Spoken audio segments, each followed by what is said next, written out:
This video is in response to Katie's question about how to minimize reflections. And of course, you want to minimize the reflections in the shooting as much as possible by placing a black foam core is normally how I will minimize reflections. I'll either hang it above my head here or hold it with one of my hands in order to just block what is clearly the window coming through.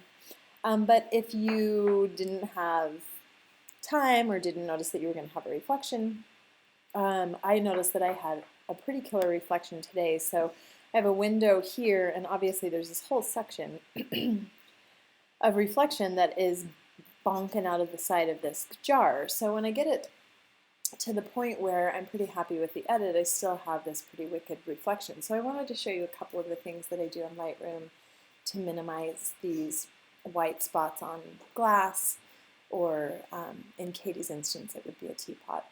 So you go up here to the brush tool, click on the brush tool, and what that's going to do is it's going to give you any number of different sizes. On a Mac, if you just drag that down, you can decide exactly which size you want your brush tool. And I'm going to take this brush tool to about the size of my reflection. Now you'll notice that there are 3 concentric circles, and the one in the center just tells you where you start. The second one in the center tells you kind of where the hard edge of your edit is going to show up, and then the outer circle is where your brushed edge is going to show up. So this is a really nice way to add some different effects to specific parts of your photo because it comes in as a gentle brush instead of like a hard pencil or pen. So now that I've pushed that brush, I've got this little thing showing up, and what I'm going to do is I'm just going to brush it right over that reflection.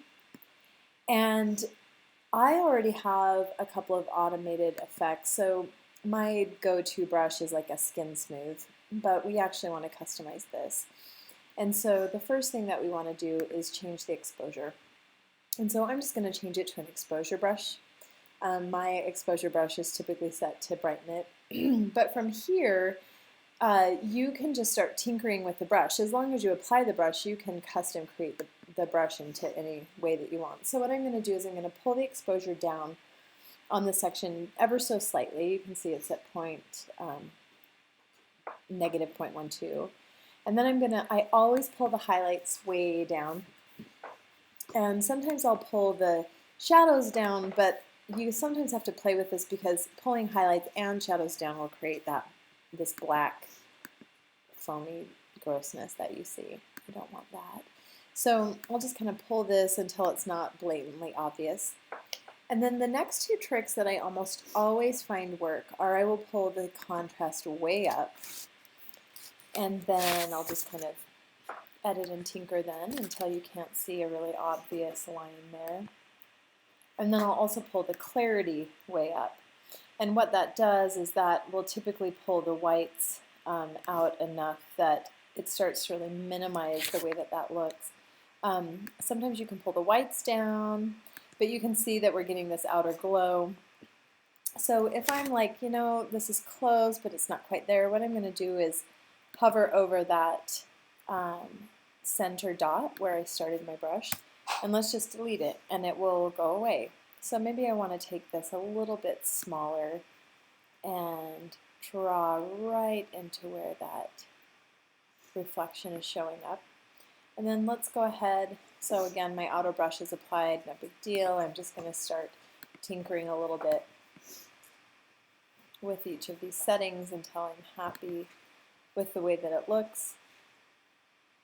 I typically also find that you can pull your clarity and sharpness down to create a little less obviousness, but I sometimes find that pulling the sharpness up actually ends up looking better. So I mean, the great thing is that this is non-destructive, so you just play with it until you're happy with the way that it looks. So obviously adding more whites is terrifying. Sometimes I'll even go up here and actually change the color of that section because a shadow will often come in as very, very blue, And maybe I want to add a little bit of yellow or pink, again, to just minimize the way that the whites come in. So let's go ahead. I think that's looking pretty good. Maybe it's like, maybe I still want it to look like a reflection so that it's not confusing when you look at this picture. So I'm going to pull my whites back up. So I'm going to go ahead and click done. And what that does is that takes my brush off of the brush tool. If I want to go back in, easy peasy, I touch on the brush tool and then I hover until my center circle comes up. Click on that center circle, and if you can't remember, sometimes you have like 3 or 4 brushes on a single picture. So you just kind of hover, and once you hover, it will show you the section where that brush is applied. I can edit as needed, click done, and there you go. Let's go ahead and do a before and after. So you can see that that was that reflection was dramatically decreased just by adding a couple of tweaks with the brush tool. So I hope that helps Katie. And if you guys have any other ideas, I'd love to hear them. Go ahead and leave them in the comment section below. And happy Lightrooming!